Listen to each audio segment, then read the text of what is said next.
how is everybody? I hope you are having a good week. My name is Maria de Almeida. For those of you who don't know me, I'm a psychoanalyst, so if you have any questions about the videos or about therapy, send me a message. You have all my contact details online. In my previous videos, we have been talking about anxiety and how emotions can impact our body. Before moving on to the psychosomatic disorder, today I would like to talk about another mental health disorder that also impacts our body. I think that modern society likes the idea that we can think better ourselves, in the sense that if we are diseased and we had a positive attitude, we will recover soon, which I completely agree. But I think that society has not woken up yet to the idea and the fact that very frequently we do the opposite. Psychic factors sicken our body.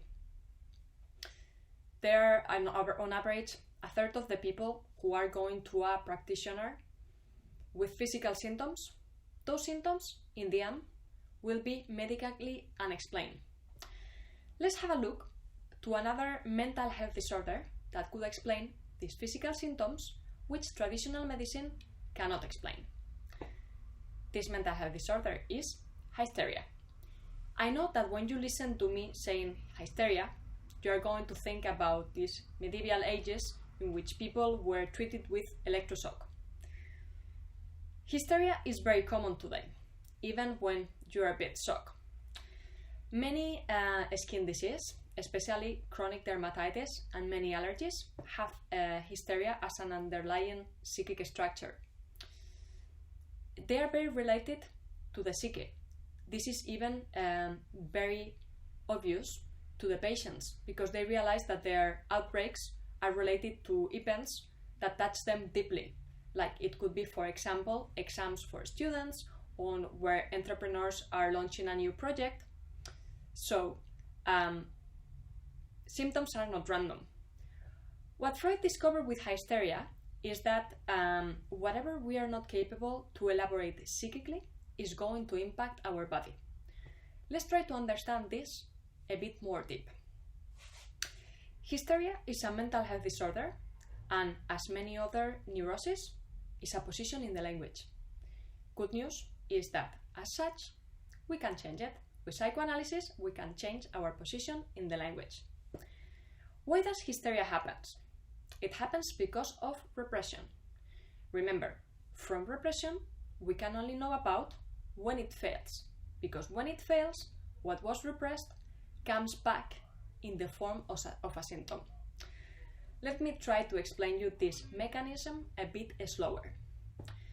When there is a representation that our consciousness cannot tolerate, it is unbearable, we are going to repress it. It will become unconscious. And the affection which is linked to that unbearable repression will be derived in the form of a symptom in our body. This is what in hysteria we call derivation compression.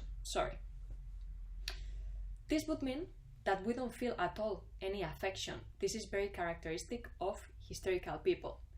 Let's say, for example, I have a tough conversation with my manager.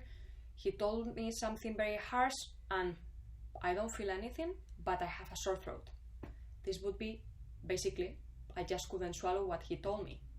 This is what it means that the conversation has been repressed, but the affection I cannot swallow. It's in my sore throat.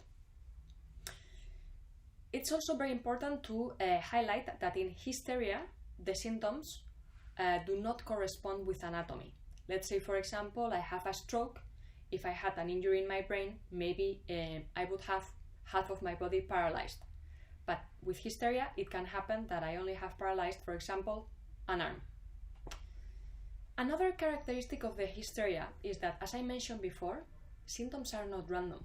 They are very related to the life of the patient. They are always supported by a sentence. Let's say, for example, there is a family, unfortunately the father dies, and the older sister is the one in charge of trying to pull things together, try to help everybody to move forward. At some point, she developed a paralysis on her leg, and she doesn't feel anything. She's not feeling depressed, or she doesn't feel that the situation is overcoming her. But all that she can say is that I cannot keep on going. So what has happened is that all the affection is on her leg. She cannot go a step further. She cannot process the situation. As you can see, all these symptoms goes to the body. If you go with one of the symptoms to a doctor, they will probably not be able to explain it. This happened a lot with many strange current disorders, like for example fibromyalgia is becoming more and more common. People suffer from very deep chronic pain. You have an MRI done, they find nothing. You have blood test done, they find nothing. But the person says she's not making it up and she really suffers. Her life is impacted.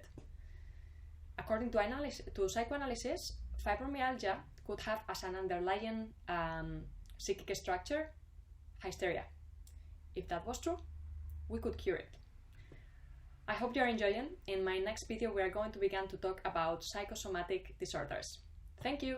Bye.